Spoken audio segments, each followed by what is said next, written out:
Hi, we're the laser scanner and 3D printer Capstone One group. My name is Zach Hargrove.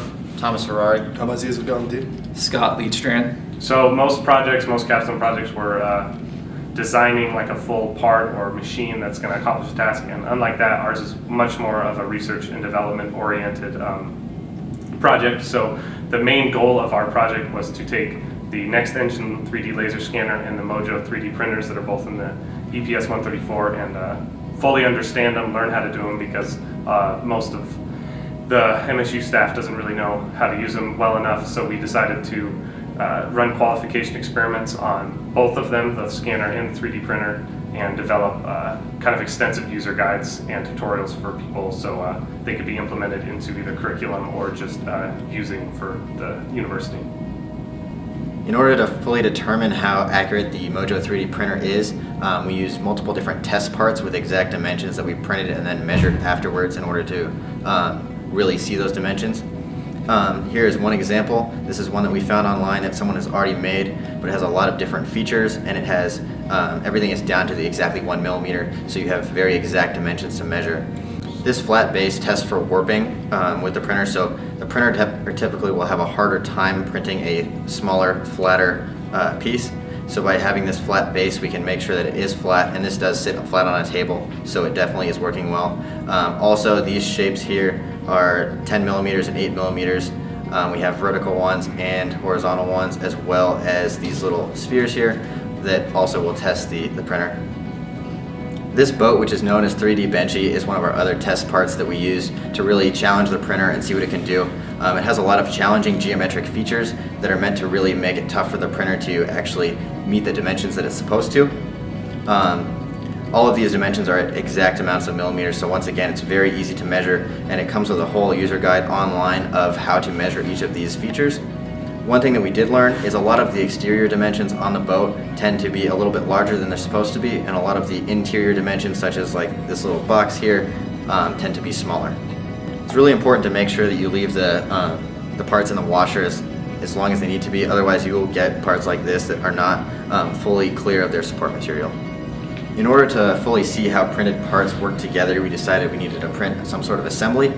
We decided on the Treadle engine just because of its simplicity and its wide use here at Montana State. It also does have quite a few moving parts, which are what we were really interested in.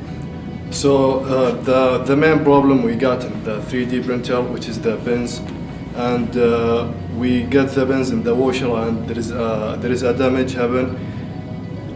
So that we decide to get the T-ball and put the all pins inside the T-ball and solve the problem, and we get the correct pins. One of the biggest issues we had is the surface roughness of this material.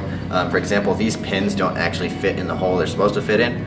So in order to combat that issue, we started reducing the pins to 90% of their actual diameter. And by doing that, they end up fitting their hole quite well. So for the next part of our project, we looked at the NextEngine 3D laser scanner. And this software and hardware just helps you take a machined part or just anything, a 3D printed part, and put it in the scanner and then have a model on your computer, and you can export to SolidWorks. And you can also make a 3D print file, so you can go and 3D print what you just scanned. So NextEngine doesn't have a published user guide for their software. So one of the main things we're focusing on is our own user guide of how to go about getting a successful scan. So we've run into lots of problems when trying to do this. We've learned a lot. So our user guide will try and help you take a part and then come up with a very useful and successful scan. And it'll help you work out all the kinks and avoid any problems that might arise. So to fully qualify and understand the laser scanner, we took a variety of parts. We ran 20 to 30 scans of different parts, both machined parts of machined aluminum, stainless steel, and then plastic parts. We ran into a lot of issues with material quality, whether it was reflective, translucent, opaque, or rough, or smooth, or any of those. For instance, when we scanned 3D printed parts, it was very difficult for the scanner to fully smooth out the surface because 3D printed parts have layers to them, and reflective parts were also extremely difficult to scan, which NextEngine advises towards and how to abate this, but it's hard to do. And so we found that translucent parts were nearly impossible to scan without extensive either painting or something which increases the opacity of them. So we took just a bunch of different objects, scanned them, tried to get fully scannable objects. Our user guide goes over how to scan, so I won't go over that now, but we really found that the NextEngine scanner was extremely powerful, but also very difficult and finicky depending on the complexity of the part, and sometimes it just wouldn't work or wouldn't align well. So it was a very good learning experience, and we found more capabilities of the scanner, which we will hopefully kind of investigate next semester with scanning larger objects and more applications for it.